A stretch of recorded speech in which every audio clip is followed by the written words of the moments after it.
Joindre, y récupéreront. Bonjour à tous. Alors, on est resté la semaine dernière avec une question. Je ne sais pas pourquoi on était en plein milieu d'une discussion sur l'importance pour les dames de couvrir la tête, les dames mariées, et on est arrivé à parler de la lune. Si quelqu'un me trouve une transition entre couvrir la tête, je crois que rien n'est le fait et le fruit du hasard. On parle de couvrir la tête pour une dame qui est mariée, et on parle en même temps de la lune a priori sans aucun rapport, mais on va essayer de voir s'il y a vraiment un rapport ou pas. Mais en tout cas, la semaine dernière, on est arrivé avec une question que j'avais eue une étude avec des jeunes gens qu'on avait eu précédemment dans la semaine, et on avait vu là-bas clairement que la femme ne fait pas la birkat alevana, c'est-à-dire la bracha sur la lune, le moment où la lune se renouvelle, c'est-à-dire entre le 7 du mois et le 15 du mois. Et j'avais posé une question. Le Shulchan Aruch et le Chafetz Chaim rapportent là-bas dans le Mishnah Berurah, il dit la femme ne fait pas la bracha sur la lune à cause d'un pgam. Alors un pgam, c'est un défaut. C'est-à-dire que la femme aurait causé un dommage qui provoquerait un défaut à la lune, et il n'est pas plus bavard que ça, le Mishnah Berurah, il ne dit rien d'autre. Donc moi, j'avais posé une première question, c'est quoi ce pgam? Deuxièmement, si tant est que la femme ait provoqué donc un dommage à la lune, pourquoi c'est différent de tous les autres tikkunim, c'est-à-dire toutes les autres réparations que les uns et les autres font? Vous savez que le judaïsme pense que notre mission sur Terre consiste essentiellement à opérer une réparation. C'est-à-dire qu'on vient sur Terre pour changer quelque chose qui n'a pas marché. Soit tout au long de ma vie, je vais passer toute ma vie à opérer des réparations, parce que quand j'étais jeune, j'ai fait des choses que je n'aurais pas dû faire, et j'ai fait tchouva et je voudrais réparer avant qu'il soit trop tard. Ou alors, d'un point de vue plus kabbalistique, avec ce qu'on appelle le Gilgul, c'est-à-dire le fait qu'une Neshama peut revenir à plusieurs reprises sur Terre, et si elle revient sur Terre, d'abord il faut savoir que c'est une épreuve terrible, la vie sur Terre est une épreuve terrible, et que si je suis revenu sur Terre, c'est que je dois réparer quelque chose que je n'ai pas réussi à faire avant. Le problème, c'est qu'on ne m'a pas donné le mode d'emploi. On ne m'a pas dit, voilà, ta mission, si tu l'acceptes, c'est de faire ça et ça et ça pendant 120 ans.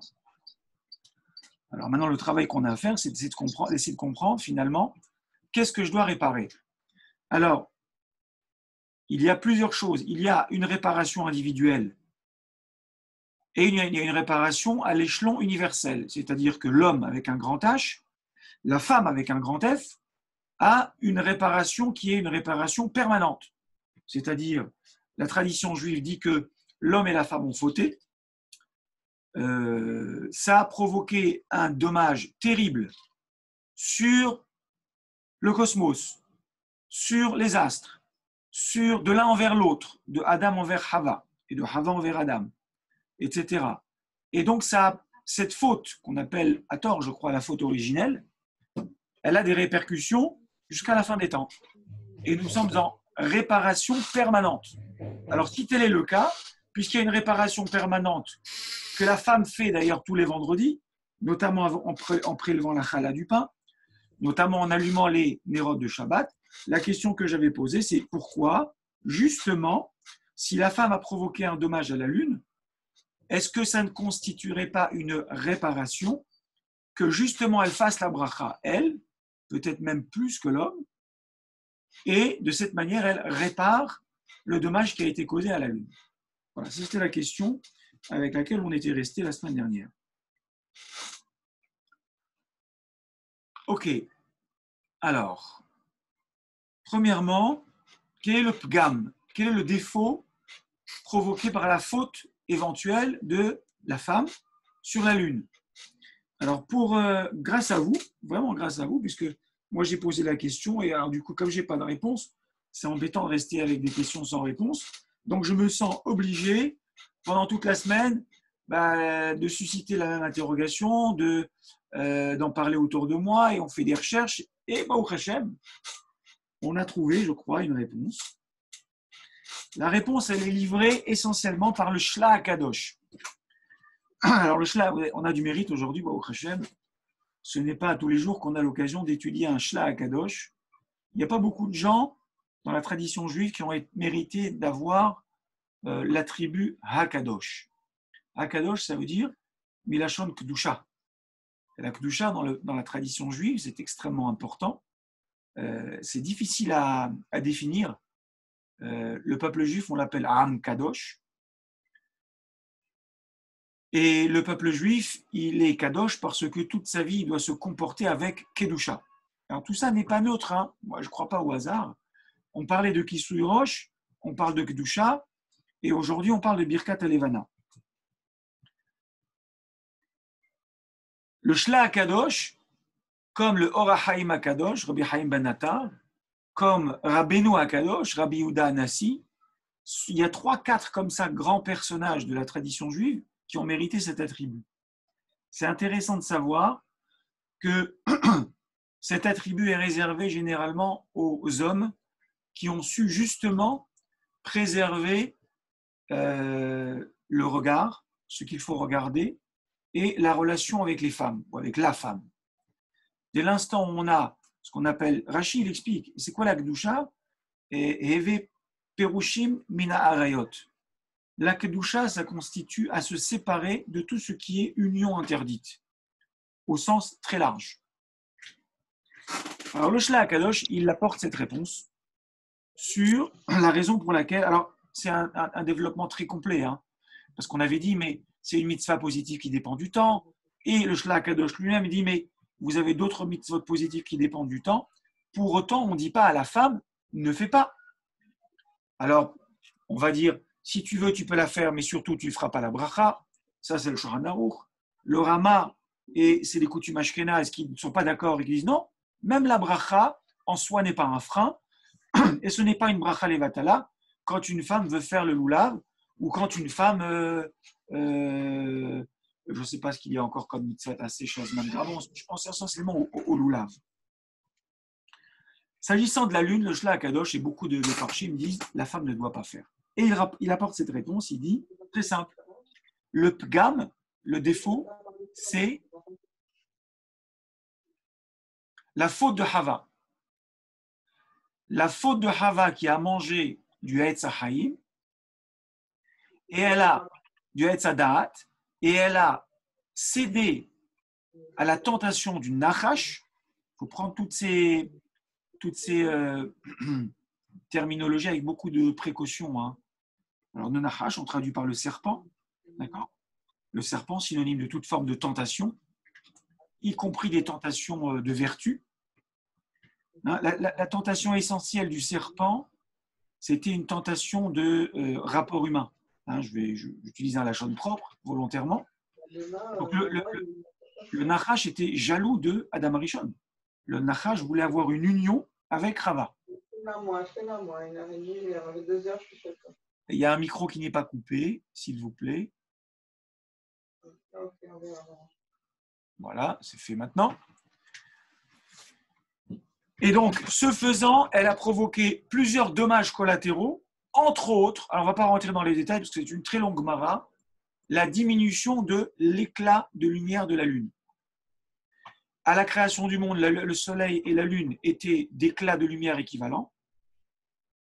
La faute de Chava a provoqué cette diminution d'éclat. Ok, donc on dit, pour cette raison, le Shla HaKadosh, il dit la femme ne doit pas faire la Birkat Alevana. Et qu'est-ce qui est caché derrière ça? Vous avez raison, parce que lui aussi pose la question, mais on aurait pu imaginer qu'elle fasse un tikkun. Et là, on dit non. Là, on dit non, le Shla HaKadosh nous dit mais penez à boucha, à cause de la honte. La femme ne peut pas arriver devant la lune en disant voilà, je vais faire le tikkun, parce qu'elle éprouve une grande honte à cette faute qui remonte à la première femme, que l'on porte comme un fardeau. Hein. Les femmes portent la faute de Chava comme un fardeau et les hommes portent la faute de Adam Arishon comme un fardeau jusqu'à la nuit, jusqu'à la fin des temps. Et on ne peut pas imaginer qu'elle va venir une fois par mois déclaré en disant, voilà, Kiddush Levana, etc., etc., etc. Le corollaire de ça, c'est intéressant, il y a autre chose, c'est que en cédant au Nachash, le Nachash a transmis à la femme ce qu'on appelle la Zohama. La Zohama est une forme d'impureté très forte. Une impureté très forte que l'on va retrouver chez la femme Nida et que l'on va retrouver et chez l'homme et chez la femme par l'apparition de la mort. Puisque la mort dans la tradition juive représente la forme d'impureté la plus grave. Il n'y a pas de forme d'impureté plus grave que celle du contact d'un mort. Alors c'est intéressant que historiquement, le cours de l'histoire va continuer, on va traîner cette zohama, cette impureté très forte originelle transmise par le serpent, jusqu'au don de la Torah, jusqu'à Matan Torah. À Matan Torah, la tradition nous dit, la Gemara nous dit, Pascha Zohamat Nachash. Lorsque nous avons reçu la Torah, nous avons acquis un tel niveau de spiritualité que l'impureté contractée par le serpent et par voie de conséquence l'impureté de la mort a cessé. Ce qui fait dire à notre tradition que avec Matan Torah, nous avons tous guéri de nos infirmités, mais surtout, nous sommes redevenus immortels. Nous sommes redevenus immortels. Alors, en étudiant et en faisant ces recherches, je me suis rendu compte de quelque chose. La Gemara va continuer qu'après Matan Torah, donc les hommes, pendant 3 jours et 3 nuits, se sont séparés de leurs femmes, parce qu'il fallait être dans un état de Kedusha adapté au don de la Torah. Et pendant 3 jours et 3 nuits, ils se sont séparés. Et Hachem va dire à Moshe Rabbeinu, toi, tu vas rester avec moi, mais va dire aux hommes qu'ils retournent auprès de leurs femmes. Shuvule aolechem. Retournez dans vos tentes, synonyme de je peux de nouveau cohabiter avec ma femme. Et la tradition nous dit une chose extraordinaire, que tous les hommes, c'est une chose impossible si ce n'est pas par le fait d'un miracle, tous les hommes sont rentrés dans leur tente et ont trouvé leur femme pure. C'est impossible. Il y a 3 millions de personnes au Matan Torah et il y a, je ne sais pas combien, on va dire, je ne sais pas, 200 000, 300 000 femmes, 400 000 femmes mariées. C'est impossible statistiquement que autant de femmes soient dans un état de pureté, c'est-à-dire qu'elles n'aient pas leurs règles, à ce moment-là. C'est impossible. Donc, on comprend bien qu'avec Matan Torah, la Zohama du Nachash, qui a provoqué l'impureté de Nida de la femme, qui a amené la mort dans le monde et l'impureté la plus grave, qui est donc celle de la mort, elle a cessé. Et on n'a pas été à la hauteur. Comme toujours, hein, moi je suis très inquiet pour le post-Covid. Parce que pendant toute cette période, je pense qu'on a été tous à la hauteur. Mais le temps va faire son travail. Le temps a un effet très positif et quelquefois un effet très négatif. C'est qu'il nous fait tout oublier et qu'on va oublier ce que l'on aurait dû être après. Parce que j'ai comme l'impression qu'on va tous retomber dans nos travers. Et l'histoire nous le dit, puisque très rapidement, on est arrivé au sommet de la spiritualité avec le don de la Torah, et on va redescendre jusqu'aux abîmes de l'impureté, puisque 40 jours après, on va se livrer à ce qu'il y a de pire pour la tradition juive, à savoir l'idolâtrie, puisqu'on va faire l'idolâtrie sur le veau d'or. Et là, c'est intéressant, parce que donc du coup, on a récupéré l'impureté originelle, elle nous a été supprimée, on pensait définitivement, malheureusement, nous n'avons pas été à la hauteur, donc on a récupéré la Zohama du Nachash, du serpent, sauf que les femmes en ont été considérablement épargnées. Pour une raison très simple, c'est que, on le sait, les femmes n'ont pas participé à la construction du veau d'or. Par koetnismehem, nous dit la Torah, il fallait que les hommes aillent arracher les boucles d'oreilles en or et les bijoux en or de chez les femmes pour pouvoir construire et confectionner ce veau d'or, car les femmes s'y opposaient. Et donc, qu'est-ce qui va se passer? les femmes vont hériter d'un cadeau qui s'appelle Rosh Chodesh. C'est un cadeau extraordinaire où on voit que Rosh Chodesh est plus important pour les femmes que pour les hommes. Et la raison pour laquelle, c'est que Rosh Chodesh devait être un Yom Tov au même titre que le premier jour de Pessah, le premier jour de Sukkot, le premier jour de Shavuot. Yom Tov, on devait avoir 12 Yom Tov, 12 Yamim Tovim tout au long de l'année, un par mois. Avec le Maaseh HaEgel, avec la faute du veau d'or, Hachem a transformé cette journée de festivité en journée de faute. D'ailleurs, si vous regardez la prière de Rosh Chodesh, vous verrez qu'on y mentionne systématiquement les fautes. Et qu'on demande le pardon sur nos fautes. D'accord ? Ce qui n'est pas le cas pour les femmes, puisqu'elles n'ont pas fauté pendant l'événement du veau d'or. Et donc, on dit, le Shlach HaKadosh dit, les femmes n'ont pas besoin ou ont moins besoin de faire ce tikkun par rapport à tout cet événement, puisqu'elles ont récupéré partiellement une forme de pureté que les hommes n'ont pas récupérée et qu'elles ont donc hérité d'un Yom Tov qui s'appelle Rosh Chodesh, que les hommes n'ont pas récupéré. Et on le voit clairement, toutes les organisations féminines juives ont des célébrations à Rosh Chodesh. On le sait très bien, Rosh Chodesh, il y a le cours des femmes, il y a des cercles d'études, il y a beaucoup de choses qui sont organisées à Rosh Chodesh pour les femmes. Et donc, voilà la raison pour laquelle, avec cette explication du Shlach HaKadosh, on comprend un peu mieux pourquoi les femmes n'ont pas besoin. Alors, elles ne peuvent pas le faire à cause de la honte, mais d'une certaine manière aussi, historiquement, elles en ont moins besoin que, par exemple, lorsqu'on dit on a éteint la lumière du monde, il faut la rallumer. On a abîmé la chala de la terre, il faut la prélever de nouveau avec la chala que l'on va prélever tous les vendredis. Je fais une pause à ce stade-là, parce que c'était, je pense, assez dense, peut-être pour vous donner la parole. Et puis après, j'enchaîne pour les 15 minutes qui suivent, avec toujours le Kisui Roche. Pas de questions ? Si, moi, Monsieur Vie, j'avais une question à vous poser. Oui.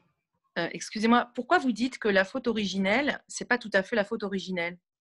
Ça m'a intrigué un petit peu. Oui, c'est bien que vous l'avez relevé. Je trouve que ça fait un peu un concept chrétien. Ça fait un peu chrétien, c'est ça ? Et original, ça veut dire, d'une certaine manière, on est déterminé et on ne pourra rien faire pour y oui, il y a un déterminisme là-dedans, c'est ça que vous voulez dire. Voilà. Alors que voilà, dans original, ça veut dire ça nous renvoie à nos origines, et il faut faire avec.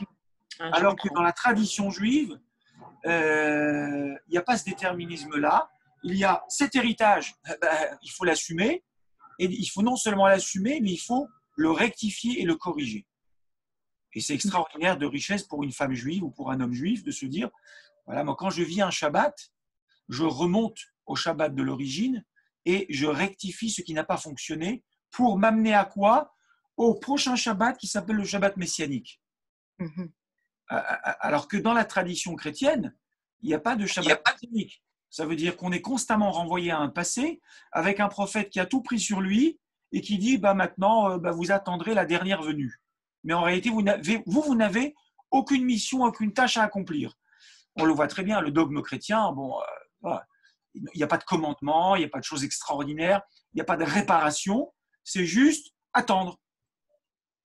Alors que la partie active de la mission d'un juif, à mon avis, elle est beaucoup plus importante. Voilà, je vais pouvoir continuer alors. Alors je reprends, là où on s'était arrêté, je vais essayer d'aller un peu vite parce qu'on ne va pas s'éterniser sur cette thématique-là qui est le Kisui Roche. On avait parlé la semaine dernière de l'importance du Shmirat Enaim, du contact visuel. Alors, on dit oui, c'est vrai que ce contact visuel est important et qu'il peut déclencher une faute. On avait amené un Rambam Maïmonide qui disait la faute visuelle est plus grave que la faute elle-même. Un Rambam difficile à comprendre. Ça veut dire que lorsque l'on a fauté avec le regard, il ne s'agit pas de dire j'ai regardé un truc par là, j'ai regardé quelque chose qui m'était interdit pour en profiter, parce que je souhaitais en profiter. Donc ça, ce n'est pas acceptable dans la tradition juive. Et le Rambam va même plus loin, il dit que c'est plus grave que la faute elle-même, parce que ça cause un dommage au niveau de la neshama bien plus important. Maintenant, Je vais vous parler.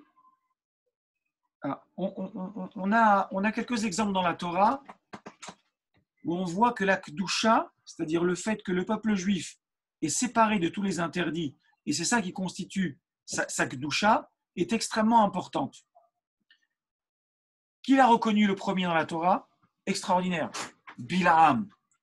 Bilham, prophète des nations, mais surtout un être humain totalement dépravé, qui se livre à une forme de bestialité incroyable, jusqu'à, la Torah nous dit qu'il avait, Rachi le dit, son ânesse, ce n'était pas juste une ânesse qu'il chevauchait.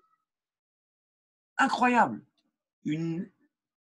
Vraiment le personnage le plus vil qu'on peut imaginer en termes de riche honte. Et il a vécu toute sa vie dans le vice et dans le péché. Et il va, au moment où il va essayer, tenter de maudire le peuple juif sans succès, Baruch Hashem, il va donc monter sur une colline et il va voir le campement du peuple juif.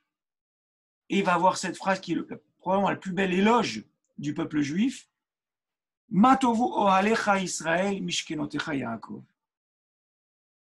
Combien sont belles tes demeures, Israël, et tes résidences. Qu'est-ce qui a fait dire à Bilham cette phrase? Une chose simple. Il a remarqué que la manière dont les Bnei Israël avaient établi leur tente empêchait tout vis-à-vis d'une tente vers l'autre. C'est-à-dire que les gens, quand ils montent, et ils faisaient ça régulièrement dans le Midbar, dans le désert, les gens, quand ils montaient leur tente, ils faisaient très attention à ce que la porte de leur tente ne soit pas en vis-à-vis d'une autre porte pour préserver l'intimité de chaque famille. Et ça, c'est le secret de la sauvegarde du peuple juif. Donc, respecter cette intimité de la manière la plus intensive possible, c'est quelque chose de très important dans le peuple juif. Même au plus profond de l'exil égyptien, les Juifs se sont livrés à toutes sortes de choses pas très orthodoxes, pour ne pas dire catholiques. Idolâtrie, on est tombé très bas. Mais garder les mœurs pendant 210 ans au sein d'une nation perverse qu'était l'Égypte, c'était quasiment mission impossible. Pendant toute la durée de l'exil égyptien, une seule femme s'est livrée à la débauche. Une seule. Incroyable. Incroyable. Une seule femme. On a d'autres exemples chez nos Avot HaKadoshim. Avraham Avinu, avant de descendre en Égypte, il se rend compte, en regardant le reflet sur de l'eau, et sur le reflet, il voit le reflet de son épouse, Sarah. Et c'est à ce moment-là qu'il lui dit « Je sais que tu es belle ». Tous les commentateurs demandent « Ne savait-il pas qu'elle était belle avant ?» Eh bien, c'est difficile à entendre. Hein. Il s'en est rendu compte vraiment à ce moment-là. Qu'est-ce qu'on fait de ça? Avraham Avinu, surhomme, il se marie avec une femme sans même savoir à quoi elle ressemble. Alors qu'à côté de ça, le Midrash nous dit qu'il y a 4 femmes qui sont les 4 plus belles femmes que l'humanité ait connues. Hein. Si autour de vous, vous voyez qu'il y a des dames qui sont jolies, dites-vous qu'à côté de ces 4-là, c'est absolument pas grand-chose. Sarah en faisait partie. Sarah, Esther, Abigail, il y a une 4e que j'oublie à chaque fois. Sarah faisait partie des 4 plus belles femmes que l'humanité, oui, je crois que c'est Chava, que l'humanité ait connue. Rachav, exactement. Je crois qu'il y a Mahloket, il y en a qui rapportent Rachav, il y en a qui rapportent Chava. Ah, aussi Chava, ok. Chava n'était pas très loin. Hein. C'est un peu normal. Hein. Hachem, il livre lui-même une femme. Il ne va pas quand même livrer une femme qui n'est pas jolie. On ne comprendrait pas. Ça ne l'exclut pas. Comment? Ça ne l'exclut pas. Non. Et donc, qu'est-ce qu'on fait avec ce message-là? Qu'est-ce qu'on fait avec cette... tout simplement qu'Abraham avait d'autres priorités. Je crois que c'est comme ça qu'il faut regarder la manière dont il faut se conduire avant de se marier, comment choisir sa femme. Est-ce qu'on va uniquement regarder des choses qui sont artificielles? Évidemment que la beauté d'une femme, c'est quelque chose d'important, mais est-ce que ça vient au premier chef? Certainement pas, puisque Avraham Avinu chez Sarah, a vu bien d'autres choses. Et la preuve, on nous dit qu'il a découvert sa beauté que sur le tard. Elle était déjà assez âgée quand elle est descendue en Égypte avec Abraham. Ok, dernière chose, et après j'attaque vraiment des choses plus concrètes. Pourquoi y a-t-il ce besoin de couvrir les nudités, chez les hommes comme chez les femmes? Les nudités existent chez les deux. Les zones de nudité ne sont pas les mêmes en fonction que l'on est une femme ou un homme. Et les cheveux d'une femme mariée s'appellent une nudité. Pourquoi c'est important? Parce qu'on est dans une dimension différente. Regardez, on a parlé de Adam et Chava. Vous le savez très bien, le texte biblique commence de cette manière-là. Adam et Chava étaient nus. Ils étaient nus et ils n'éprouvaient aucune honte. Et là, on se dit, ouais, il y a un truc que je ne comprends pas. Oui, ben, on ne comprend pas. On est dans une dimension qui nous échappe. Et pire que ça, on nous dit, ils étaient nus tous les deux, ils n'en éprouvaient pas de honte, et la Shrina résidait en eux. Là, je ne comprends plus. Là, je ne comprends plus. La Shrina, ça veut dire la résidence divine était en permanence avec eux. Il faut bien évidemment comprendre qu'on est dans une dimension que nous n'avons pas connue. C'est la dimension pré-faute, avant la faute. La Shrina peut résider sur de la nudité, puisque la nudité n'est pas interdite et qu'elle n'est pas, alors c'est drôle parce que le texte nous dit, synonyme de honte. Dès l'instant où on éprouve de la honte, c'est intéressant, une des trois qualités du peuple juif, là où on peut reconnaître que quelqu'un est vraiment juif, Baïchanim. C'est quelqu'un qui éprouve de la honte. Si quelqu'un n'éprouve pas de la honte, notamment sur ces questions-là, on peut se dévêtir à souhait, n'importe où, devant n'importe qui, eh bien, il faut s'interroger sur le caractère juif de notre personne. Baïchanim, Rahmanim, Gomle Hasadim, si ça vous intéresse. Les trois critères de judéité donnés par nos sages, alors je ne parle pas des critères biologiques, la Ketouba, c'est Baïchanim, on a honte, Rahmanim, on a pitié, on a un cœur, voilà, et Gomle Hasadim, et on aime faire le bien.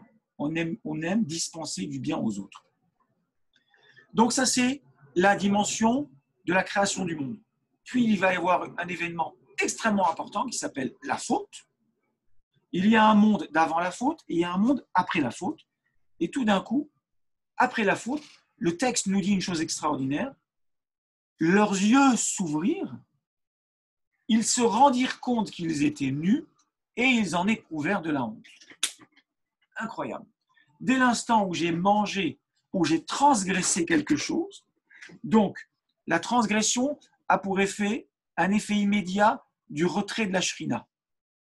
C'est-à-dire que la shrina ne peut pas cohabiter avec la transgression. Donc la résidence divine s'écarte et tout d'un coup, il y a une prise de conscience qui est totalement différente. Je me rends compte que je ne peux pas rester dans cet état. Le texte va nous dire, ils vont se confectionner des habits avec un fruit, marque sur quelle est la nature de ce fruit.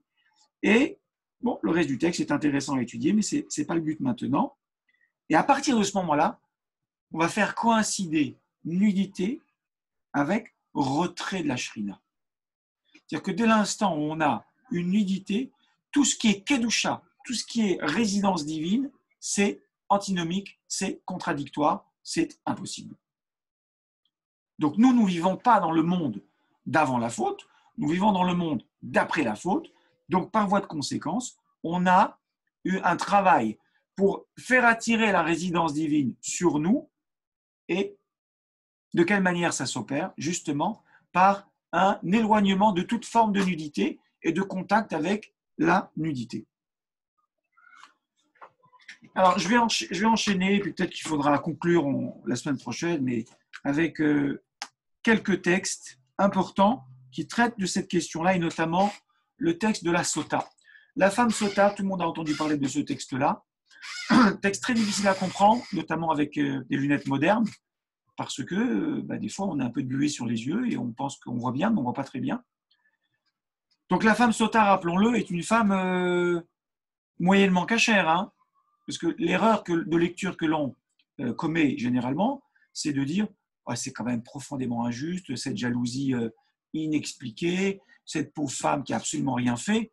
Non, c'est pas ça le contexte de la femme sota. Le contexte de la femme sota, c'est une femme déjà qui parle beaucoup. C'est une femme qui parle beaucoup avec les hommes. Et c'est une femme dont le mari a déjà dit, écoute, je sais que tu parles beaucoup, ça ne me plaît pas, mais en plus j'ai remarqué qu'avec lui là, c'est plus que beaucoup. Donc voilà, on ne veut pas de problème. Voilà, je te mets en garde, 2 témoins, je t'interdis de t'isoler avec cet homme. Alors, il lui dit même pas, je t'interdis de lui parler. Hein. Il lui dit, je t'interdis de t'isoler.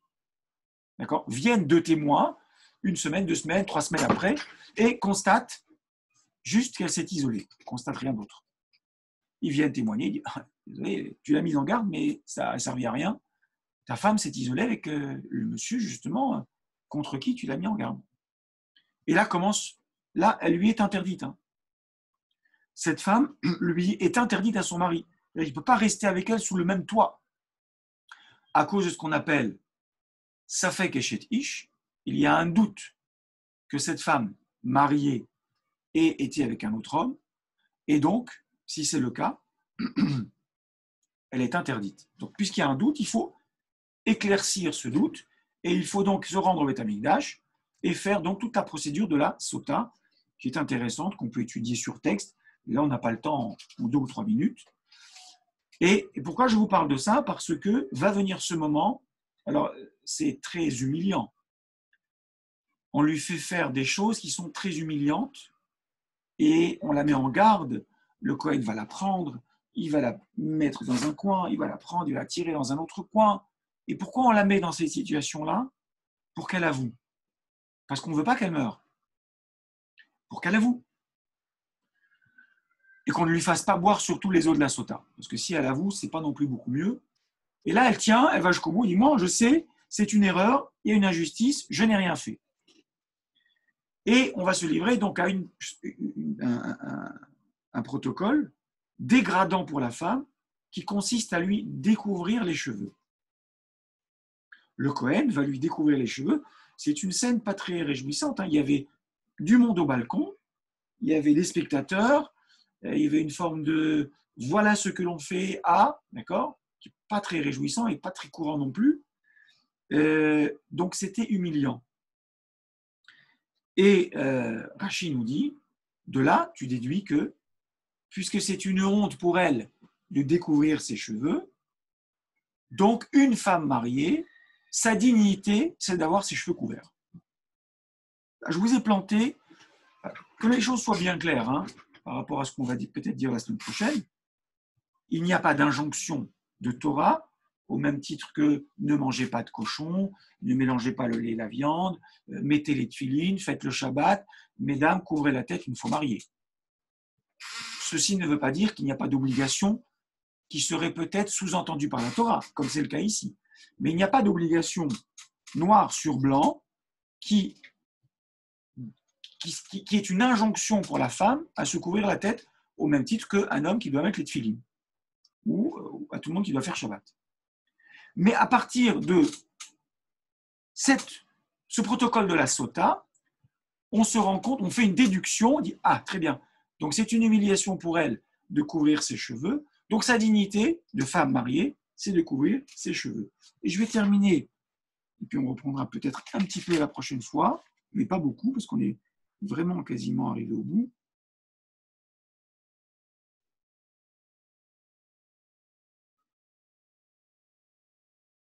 Voilà, c'est une Mishnah dans Masechet Ketubot.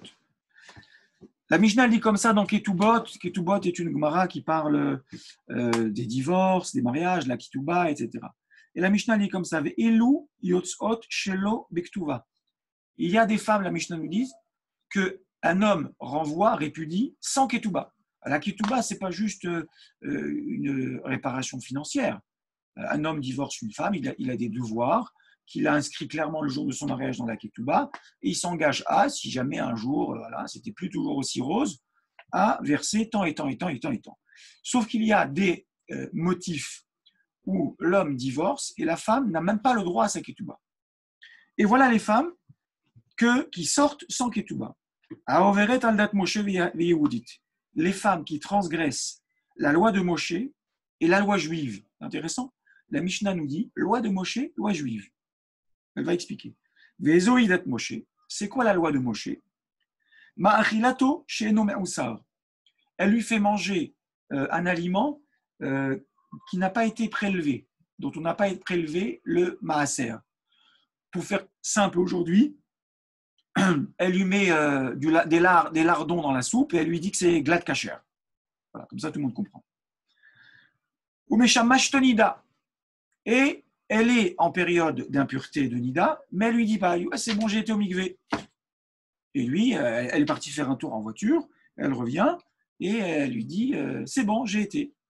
Il y a des sacrées histoires autour de cette chose-là. Hein. C'est pas simple. Hein. Et donc, si jamais on arrive à prouver qu'elle fait ce genre de choses, il a le droit de divorcer cette femme et elle sort sans ketouba. Velo kotsalo hala. Quand elle fait le pain, elle ne prélève pas la hala. Et bien entendu, elle lui dit que la hala a été prélevée. Veloderet vena mekayemet. Elle fait des vœux et ne les accomplit pas. Dans le dos de son mari, il dit, je vais faire ça, je vais faire ça, je vais donner ça, je m'engage à faire ça. Et elle ne le fait pas. Ça, c'est quoi la loi de Moshe? Alors, c'est quoi la loi juive? J'ai traduit loi juive. Hein. C'est quoi la loi juive? Yotza verosha parua. Elle sort la tête découverte. Vetava bashuk. Alors, littéralement, elle tricote sur la place publique. Bon, alors le tricot, je ne sais pas pourquoi on tricote, ou alors elle file du coton sur la place publique. On va dire que ce sont des activités où, par exemple, elle peut se découvrir, et ça ne se fait pas sur la place publique. Ce sont des activités que l'on doit faire en privé, et elle le fait publiquement. Umedaberet im kol adam. Elle parle avec tout le monde. Vous voyez bien qu'on est descendu d'un degré. Hein. Parler avec tout le monde, c'est pas aussi grave que, qu'est-ce qu'on a dit, donner une soupe au lardon à son mari. Ça ne s'appelle pas Dat Moshe, Torah, ça s'appelle Dat Yehudit, loi juive. C'est-à-dire que les Juifs ont aussi pris sur eux des us et coutumes depuis des siècles qui aujourd'hui peuvent être recueillis dans un livre qu'on appelait Recueil des lois juives ou des us et coutumes. Abba Shaul Omer, Abba Shaul il dit, Afam kalelet yolada befanav, même si elle maudit ses enfants devant lui, peut-être que la Mishnah parle de ses enfants que lui il a, mais pas avec elle, d'accord? Et Rabbi Tarfon, qui est un autre tana de la Mishnah, il dit, Afa kolanit, aussi la kolanite. Et la Mishnah explique tout de suite, Vezoi kolanite, c'est quoi une kolanite? L'ekshei medaberet betor beta ou shchenea shomain kola. C'est une femme qui parle dans sa maison et tous les voisins, ils entendent ce qu'elle dit. C'est-à-dire, elle n'a pas le sens de la discrétion. Voilà, elle parle haut, elle parle fort, elle crie, elle hurle et elle dévoile des secrets à haute voix et tous les voisins, ils sont même gênés d'entendre toutes ces choses-là alors qu'elle est en train de les écouter. Voilà, il est 13h33. Je ne vous ai pas vraiment laissé le temps pour les questions. Je vais vous donner la parole 1 minute ou 2 si vous avez des questions sur tout ce qu'on a dit aujourd'hui. Non? Ah, vous êtes très calme. Hein? C'est juste par rapport à la femme qui a fauté pendant l'exil égyptien. C'est qui? Shalomit Bet Divri, c'est qui? Bravo. Bingo. Shalomit Bet Divri. D'accord. Et j'avais une autre question. Et vous remarquez bien, c'est intéressant, hein, il n'y a pas de hasard. Hein. J'ai parlé de ça avant, et là, je viens de vous parler de la Mishnah qui dit, c'est qui cette femme-là voilà, dont on dit elle peut sortir sans ketouba? Celle qui parle avec tout le monde. Shlomit Bat Divri. Comment elle en est arrivée à la débauche? Oui, parce qu'elle parlait effectivement beaucoup. Bat Divri. Pourquoi Divri? Pourquoi tu l'appelles Divri? Daber. Elle parle tout le temps avec tout le monde. Elle adore parler. Shalom. Elle disait shalom à tout le monde. Elle saluait tout le monde. Exactement ce que la Mishnah nous dit dans Ketubot. Daber. Ok. D'accord. Ok. Ok. Très bien. Merci, mesdames. Merci beaucoup, monsieur. Allez, tout, des bonnes choses.